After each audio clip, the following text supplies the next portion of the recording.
স্ত্রীকে ফিরে পেতে শ্বশুর বাড়িতে এসে আত্মহত্যার চেষ্টা করল জামাই। ঘটনায় রক্তারক্তি কাণ্ড। ঘটনাকে ঘিরে ব্যাপক চাঞ্চল্য ছড়িয়েছে এলাকা জুড়ে। ঘটনায় জখম হয়েছে স্ত্রীও। তড়িঘড়ি দুজনকেই মালদা মেডিকেল কলেজ ও হাসপাতালে চিকিৎসার জন্য পাঠানো হয়েছে।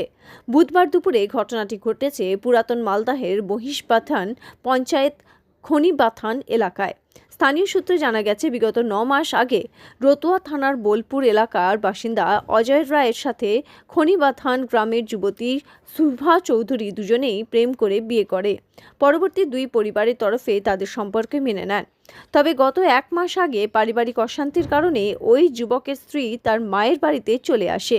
বুধবার দুপুরে স্ত্রীকে বাড়ি ফেরাতে ওই যুবক শ্বশুর বাড়িতে যান। এরপরে স্বামী স্ত্রী দুজনের মধ্যে ঝামেলার সৃষ্টি হয়।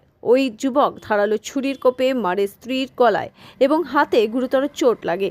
পাশাপাশি ওই যুবক নিজের গলায় ছুরি চালিয়ে আত্মহত্যার চেষ্টা করে বলেও জানা গিয়েছে। তড়িঘড়ি স্থানীয়দের ছুটে এসে চিকিৎসার জন্য মালদা মেডিকেল কলেজে হাসপাতালে পাঠায় এবং ঘটনার খবর পেয়ে ঘটনাস্থলে ছুটে আসে মালদা থানার পুলিশ। তবে এই ঘটনায় ঘটনাস্থল থেকে পুলিশ ধারালো ছুরি উদ্ধার করে তদন্ত শুরু করেছে বলে জানা গিয়েছে। Bureau report. মেয়েটা এখানেই ছিল আর 11:30টার দিকে ছেলেটা এসেছিল এখানে তাকে আনতে আসার জন্য।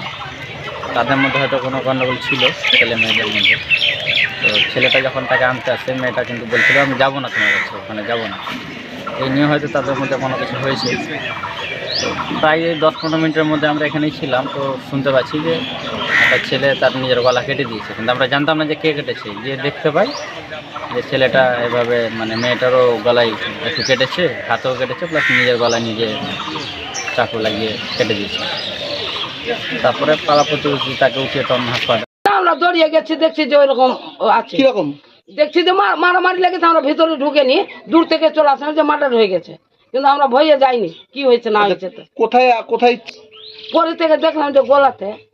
কিভাবে হলো কি বুঝতে পারছি ওটা বলতে পারবো না বাবা, ওটা বলতে পারবো না। আমরা নিজে নিজে বাড়িতে আছি না, তারপরে কি আর কিছু দেখলাম না, আমরা ভয়ে পালাচ্ছি নিজে নিজে বাড়িতে। কি হলো না হলো তো আমরা অত রক্ত টক্ত দেখতে পারি না। ওদের কোথায় হাসপাতালে নিয়ে গেছে? হ্যাঁ, হসপিটালে নিয়ে কোন হাসপাতালে নিয়ে গেছে? সদরে নিয়ে গেল না, পুলিশ গুলা নিয়ে গেল। এখন কেমন আছে? বলতে পারছি না। আপনার কি নাম? আমার নাম রেখা মন্ডল। আগে ভালোবাসা বিয়ে হয়েছে হলো কতদিন আগে? 1 বছর কি আর 10 মাস আগে। আচ্ছা, তারপর কি নিতে এসছেন? একজন বাবা দেখেই নি ছেলেটাকে গো, আমরা দেখেই নি। আমরা তো বাড়িতে আছি না, নিজে নিজে কাজে আছি। তারপর আমি ওই পাড়া থেকে এসে শুনছি যে এরকম ঘটনা, কিন্তু আমরা জানি না বাবা যে কি থেকে কি হয়েছে। ছেলেটা কি অন্য কোনো মেয়ের সাথে সম্পর্ক ছিল, এই জন্য মেয়েটা যেতে চাইতো না নাকি? কে জানি, বলতে পারবো না। অনেকে বলছে এরকম।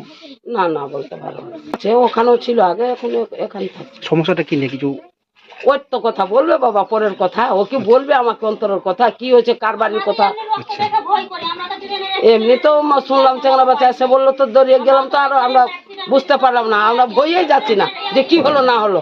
আমরা এমনি আতঙ্ক হয়ে গেছি, ওর দুয়ারে যাইনি। পুলিশ এসেছিল? পুলিশ এসেছিল। আচ্ছা, পুলিশ এসে নিয়ে গেল গাড়ি করে। কি নাম আপনার? পুলিশ নিয়ে গেছে। আপনার কি নাম? আমার নাম রেখা।